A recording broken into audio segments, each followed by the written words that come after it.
evening, friends. Stephen Benoon here with Israeli News Live. Today is March the 20th, 2025. Got a lot of things going on. I want to cover in the news for you today, especially going back and looking at these pager gifts that Netanyahu continues to give out. We'll be talking about that today. He's done it once again, this time a silver pager, and it's kind of become like the new gift of Israel to let you know they're so proud of how many people they were able to kill with pagers. And that's not all that was planned during that time either. We're going to be talking about that. Also, again, Judiciary Committee in Florida heard the free kill law debate once again. It passed another milestone. It's only got one more committee to go to, and that's going to be the Senate. And then it is going before the governor. The committee, and I think it's House and Senate vote, and then it goes to the governor. It looks like it's going very, very well as right now. We've had some amazing visitors here in the past week here. We had Dr. Mahaffey from Pensacola, Florida, that also joined in with these amazing ladies and gentlemen here that have been fighting for their families' rights in the state of Florida. We also had another surprise visitor there, and that was Dr. Rudman there. And Dr. Rudman, who's also used to be a House representative there in the Capitol, but stepped away to be able to run for the U.S. Congress for District 1 in the state of Florida there. He was there and spoke also. Oddly enough, another doctor speaking in favor for overturning Florida's free kill law. Our head is certainly off to Dr. Rudman there, an amazing physician in Navarre, from Navarre, Florida there, still practicing there. So we got a lot of things here we want to share with you today in the news. They're going to also be talking about Florida's tourism. Florida's number one in the world destination, and the amount of money that comes in, $36.9 billion in tax revenue from tourists. That's going to play into what happened in the Judiciary Committee today, and it also got a bit heated as well, I might add. Let's jump back over here, though, in the news here, what's going on here. Want to share with you here as Netanyahu gives out yet another free pager. Let's take a listen into this.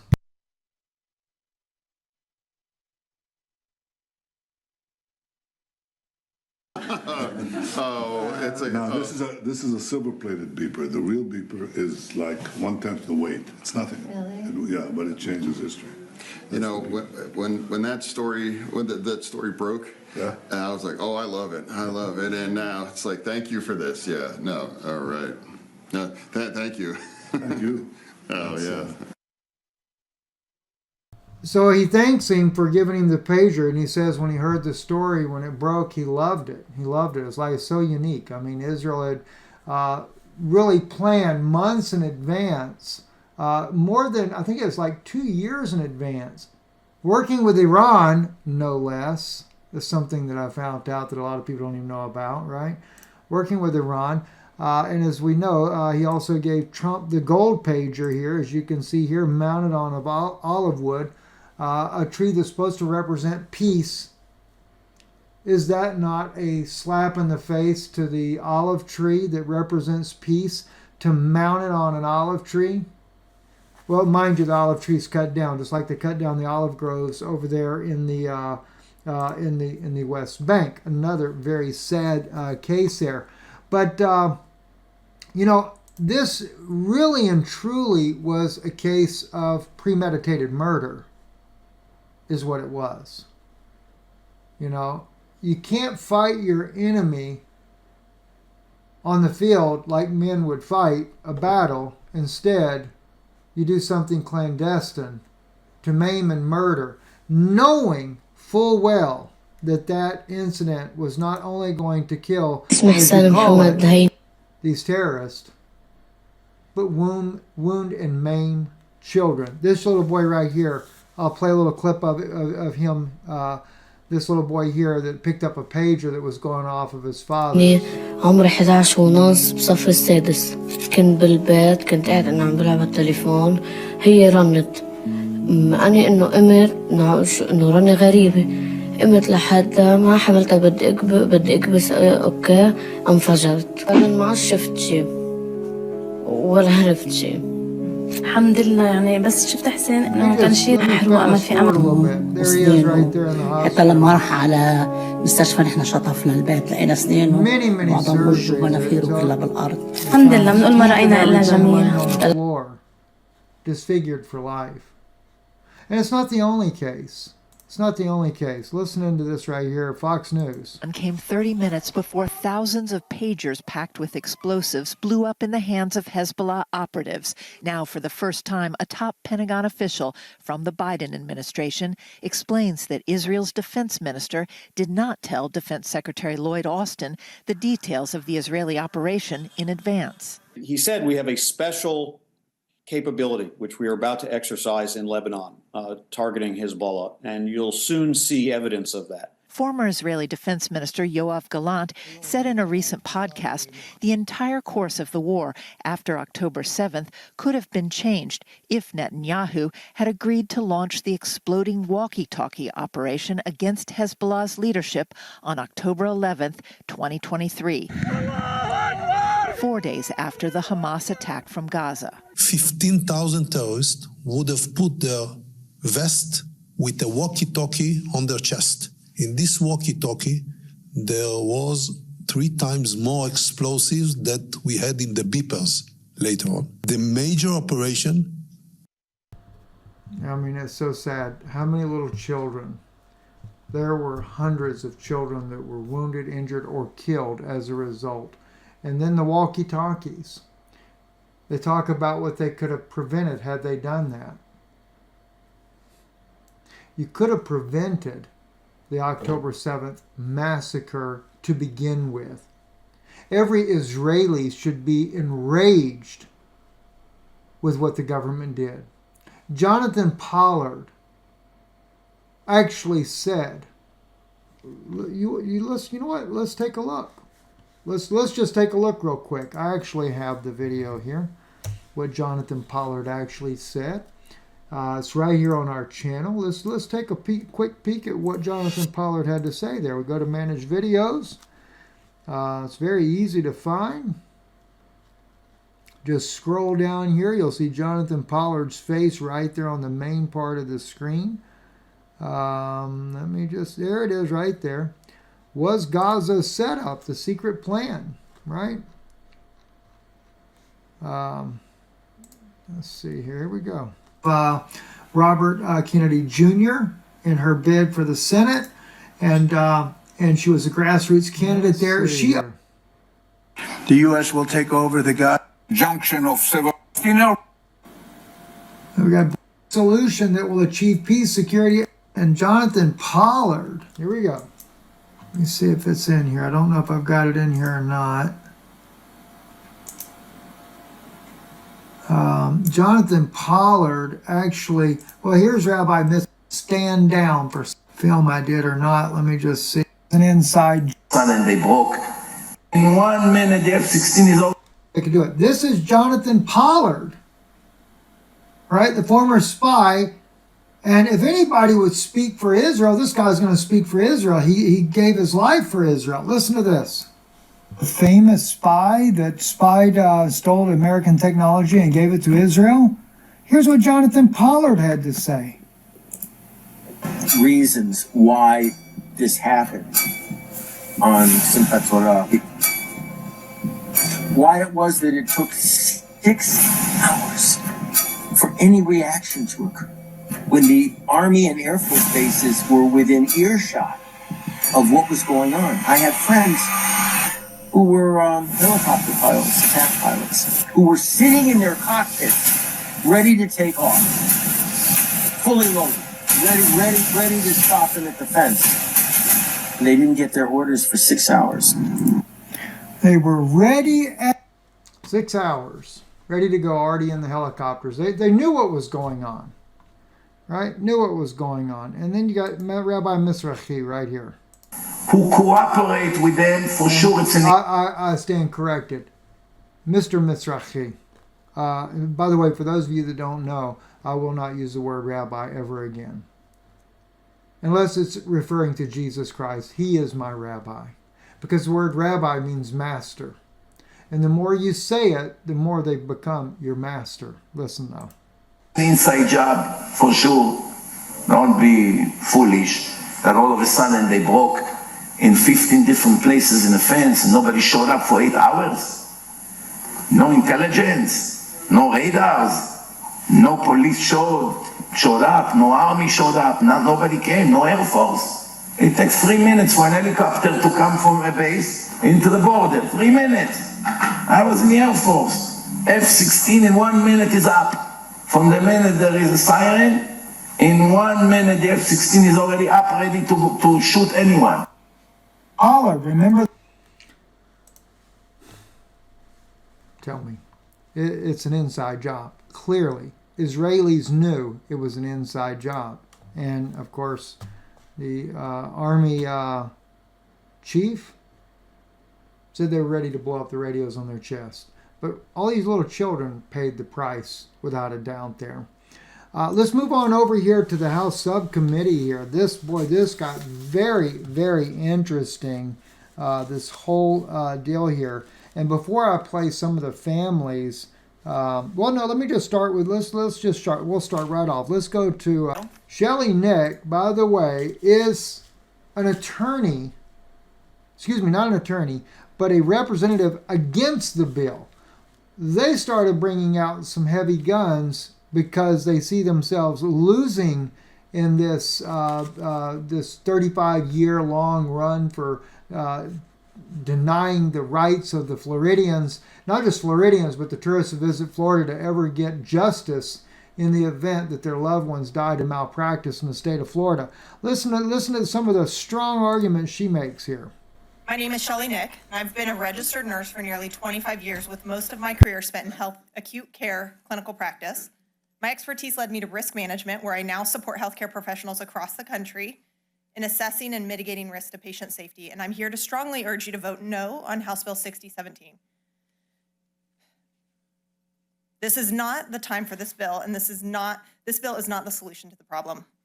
In healthcare, we use a verbal alarm to address serious safety issues, and this is what that would look like in healthcare. Today, I'm calling a timeout. I'm concerned about House Bill 6017, uncomfortable with its consequences, and see it as a safety issue for Florida's healthcare system.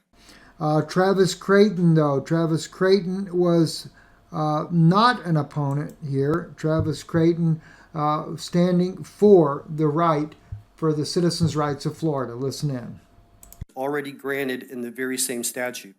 The structural conflict violates the doctrine expressed in Kluger v. White, Florida 1973, where the Florida Supreme Court held that once the legislature grants a right of redress, it cannot remove that right without providing a reasonable alternative or demonstrating an overwhelming public necessity. And even if that necessity once existed, the Florida Supreme Court has since found in the state of McCall, Florida 2014, and reaffirmed in Calatan, Florida 2017, that the alleged medical malpractice crisis no longer exists and cannot justify the continued denial of those rights. The injustice does not end there. Then we go to Cindy Jenkins. Cindy came in, and also a very powerful and compassionate story in her own family. I paid out of pocket to complete that on my own. Specifically, what was found was that the physician, the trauma surgeon, when he was notified that my child was bleeding internally, left her laying there for 6 hours before rushing her to emergency surgery to stop the bleeding.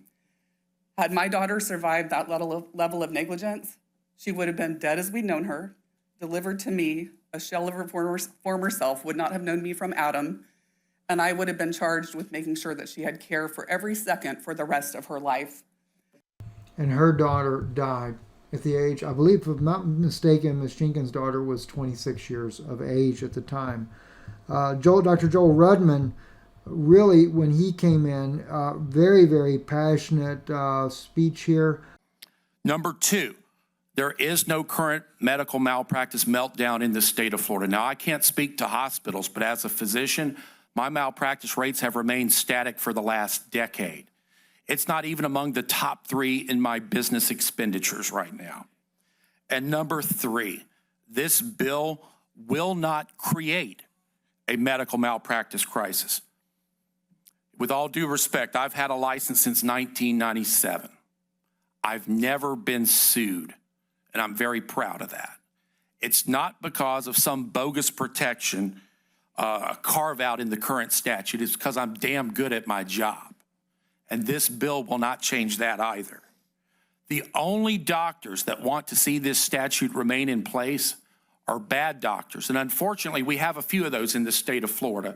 Just in the last year, if you've read the papers, you know about the plastic surgeon in the Florida Panhandle who killed his wife while performing a simple office surgery. You also may have heard about the surgeon in Destin, Florida, who removed a patient's liver, mistakenly thinking it was their spleen. Now, as horrific and tragic as those cases are, imagine this for a second.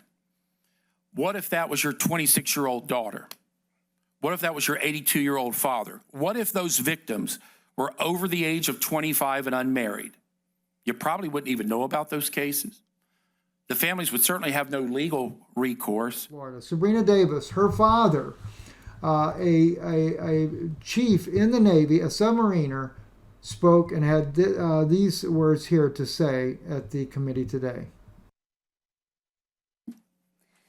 I didn't plan to say this today, but as far as risk management goes, I called them and asked, could I speak to the people who were in the room with my dad 19 minutes after I spoke to him when he died? They laughed and said, our staff is not willing to do that.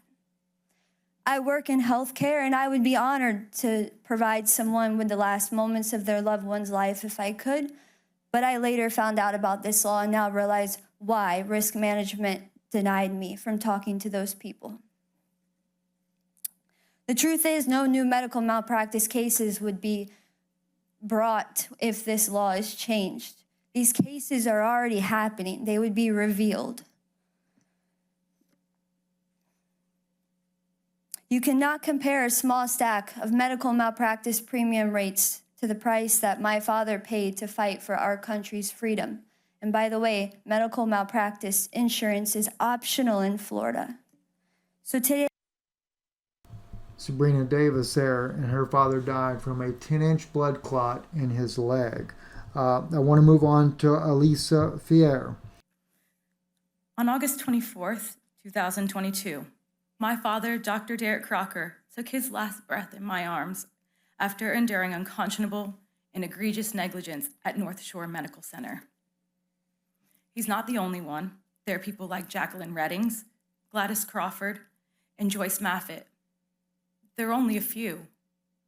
North Shore Medical Center is referred to as the death hospital. People are scared. As you heard, North Shore Medical Center is referred to as the death hospital.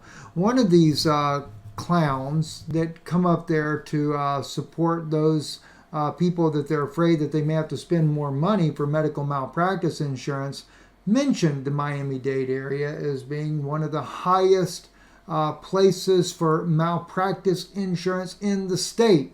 Well, pretty obvious, isn't it, after we listen to Miss Elisa right there. And now we get to hear from one such critic here. Things that we have to look at are who are the actual claimants that are going to be bringing these lawsuits. Now, we've heard from a number of individuals that are bringing them that are parents of kids in their 20s, 25, 26, 27, but a bulk of them are going to be residents outside the state of Florida. They're going to be parents of that are estranged from their family members that live down here. So you'll end up with the individuals that will end up with a check being sent to them for an individual that never sets foot in the state of Florida. They won't receive any medical care here. They won't have any taxes paid here. They'll just simply receive a settlement check from the death of their relatives.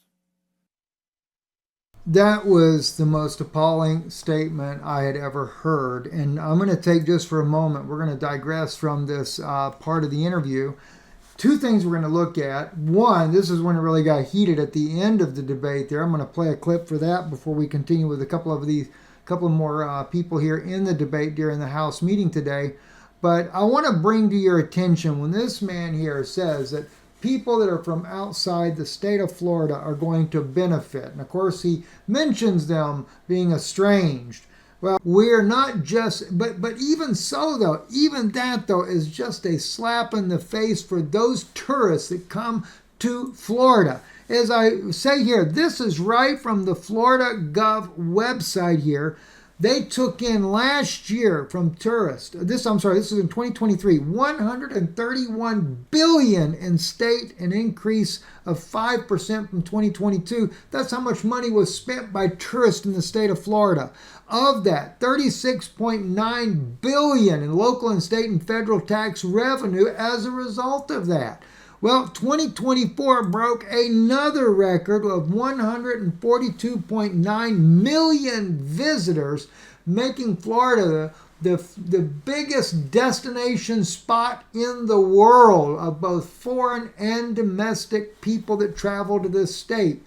All right, so the Florida state economy booms because of tourism, and that man had the audacity to say that because one of their loved ones and then call them estranged. Are you kidding me?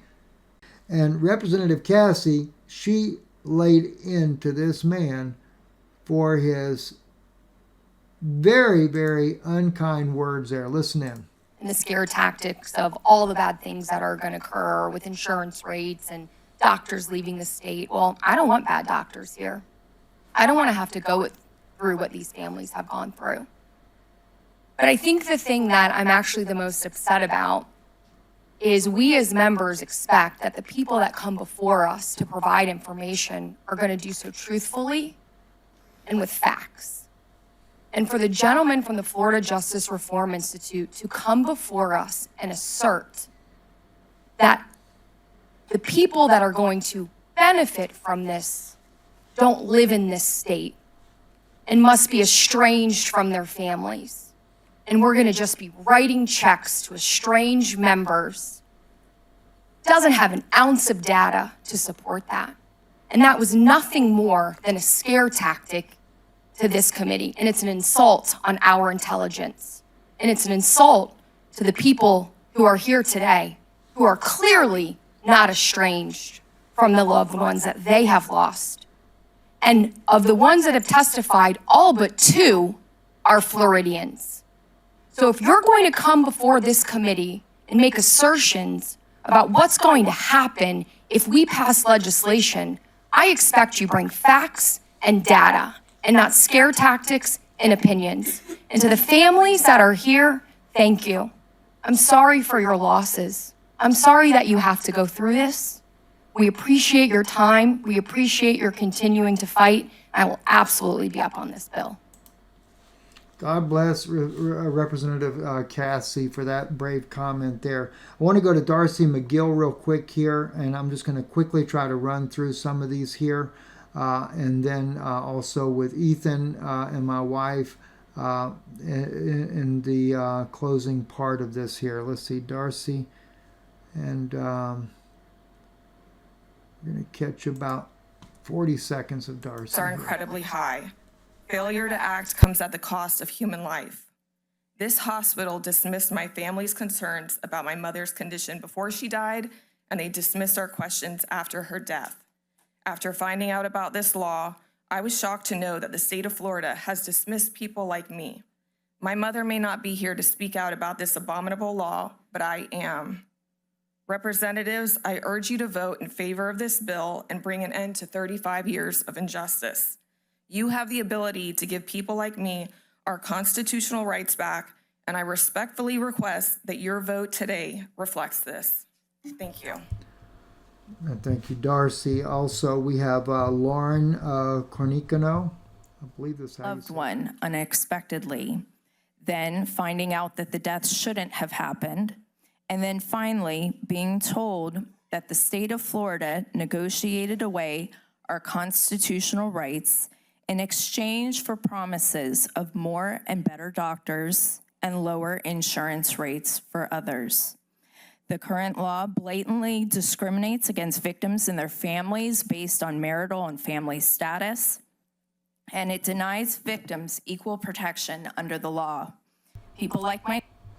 Yeah, very sad. There's so many cases here that happened here. Jordan Dawsey, Let's see. Let's go to In short, these two physicians proceeded to inject my grandfather with 21 milliliters of IV hydrogen peroxide and administered direct ozone gas into his veins numerous times, and then additionally performed an out-of-hospital non-cross-match blood transfusion in a hotel room. They did all of this while lying to and defrauding my grandfather and the rest of the family in every step and aspect of his care. After his death, these physicians proceeded to falsify his medical records by omitting what they gave him.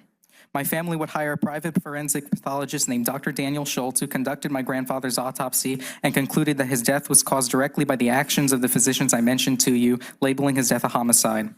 A common thing I hear when I share my grandfather's story to so many people is that it sounds criminal. However, dare I say, the doctors who did this to my grandfather are being protected. Our entire family has felt like that nothing has been properly looked into or taken seriously by state officials at all levels. This is the reason that one of the very first things my mother wanted to do was file a lawsuit. We feel like the local state's attorney's office, medical examiner's office, and police department are all failing to respond to a serious crime. And the reason why I say this is because all of what I'm saying matters because civil lawsuits have the potential to reveal criminal wrongdoing. There's a discovery process, and Florida's free kill law denies so many families and patients of that and the rest of the civil process, our country's other form of justice aside from criminal justice. Even with all the evidence that we have, we get the exact same answers from every attorney we speak to. Sorry, look up Florida 768.21 subsection 8. Doctors did this to your grandfather? Sorry, can't sue. So the point here is that my family is being left with absolutely no justice in the state of Florida, not even civil, all due to this inhumane and barbaric free kill law. And this would not happen in all 49 other states of this country. I want to remind everyone here that all my family and all these other folks, all we're asking for is for our constitutional rights. All we're asking for is a day in court. If a parent loses a child who is 24 years old to irresponsible or careless medical errors, they get that day in court. But if that child is 26 and unmarried, there's no case in the state of Florida. What kind of equal protection is that? Please, don't allow insurance companies and greed to decide what's right or wrong. All of you are elected by the people, by your constituents, and if an injustice happens to any of your constituents, please let them know that you support them getting their day in court. Let's let a judge and a jury decide what's right or wrong here. Repeal Florida's free kill law and vote yes on HB 6017. Thank you. Thank you. Last is Jana Satu. Good morning. It's really nice to be here, and thank you that you allowed me. I am the daughter of Stefan Suto, and my son Ethan was speaking on his behalf and my behalf, and I will be very short for the sake of time. Doctors in Florida gave my daddy hydrogen peroxide IV and raw ozone gas, persuading us that these are safe therapies. They did not give us any informed consent. When his red blood cells died due to what they have given him, doctor himself administered non-cross-matched blood transfusion of his own blood in a hotel room.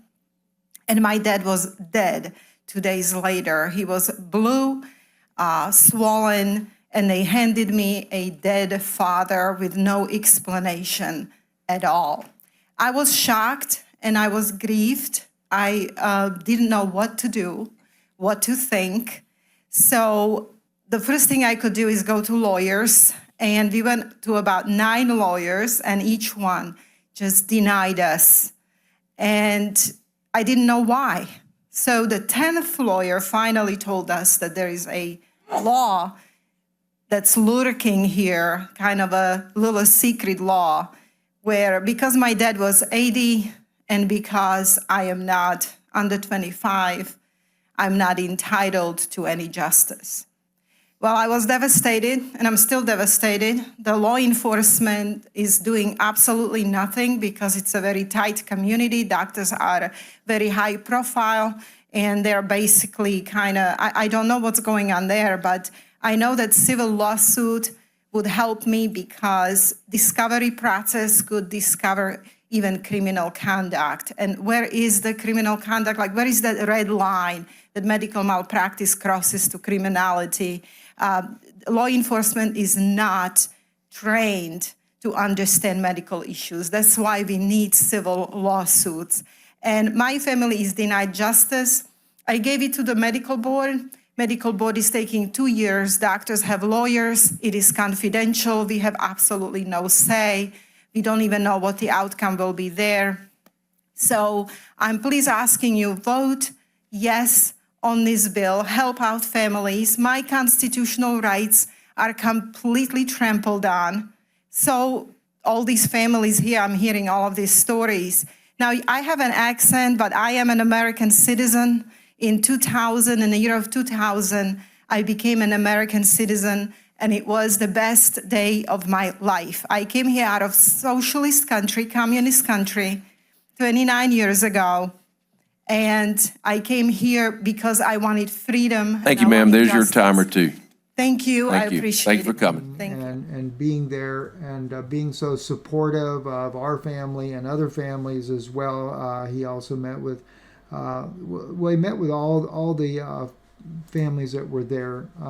This beautiful photo taken there by Sabrina Davis with my wife, Ethan, and a couple of the others there that were also speaking. And I may have left somebody out today, and if I did, my apology there. I was trying to make sure that we covered everybody's story at least a little bit, because I wanted to make sure that that you guys know just how serious this is. And these are just a handful of people that have been willing to fight this. And how many tourist families have fallen victim to the same identical mistreatment?